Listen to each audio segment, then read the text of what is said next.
Nazi Trumps fuck off, overproduced by Scott and Paul. Take whatever the fuck. Trump ain't no real president, and what all of our rights men. A body bagger Democrat who vaguely understands the law. Nazi Trump, Nazi Trump, Nazi Trump, Nazi. Hey, it's Headhunter 69 with another episode of Headhunter 69 Reviews, Podcast, Movies, and More. Today we're reviewing The Good Times Are Killing Us podcast number 28, Antifa, which I'm super excited about.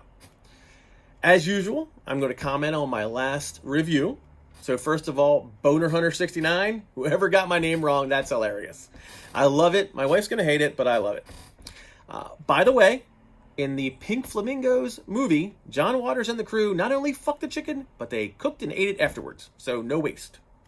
There's also no neck tattoos in the Headhunter 69 family. Not on me, not on my kids. They got their tattoos on their arms. And also, it's awesome you guys got a TikTok. So everybody listening, go check out the Good Times Are Killing Us podcast's TikTok channel and see if they were able to get those kids off their front lawn. On to the review. So first of all, the poem that they had mentioned, First They Came, is a confessional prose by the German Lutheran pastor Martin Niemöller. It's about the cowardice of the German intellectuals and certain clergy, including, by his own admission, him, who didn't do anything when the Nazis came and took power. I think it's an important poem. It ranks right up there with the New Colossus at the bottom of the Statue of Liberty. You know, give me your tired, your poor, your huddled masses yearning to be free. It's what this country is about. Both of those represent this country and what we should emulate as American citizens. This is just a fantastic episode. I mean, it is my favorite episode ever of any podcast I've ever listened to because I love Antifa. Punch Nazis? Hell yeah. After listening to this episode, I wore my CBGB 60th anniversary Doc Martens to stomp some boneheads. Fantastic episode, guys. As I've said, I am a punk rocker at heart, and a big supporter of a group called SHARP, which is Skinheads Against Racial Prejudice. They're another Antifa group based out of England, and just like Antifa, a great group to stomp fascism out. I learned a lot of things about Antifa that I did not know in this episode, which is just fantastic. That an episode like this can educate me on something that I thought I knew a ton about just shows how much information these guys were tracking down and how much they investigated to give everyone information about Antifa. I loved the milkshake comment that they mentioned, you know, how they had to lie about putting concrete or chemicals in it. That was the only way they could get sympathy. Come on.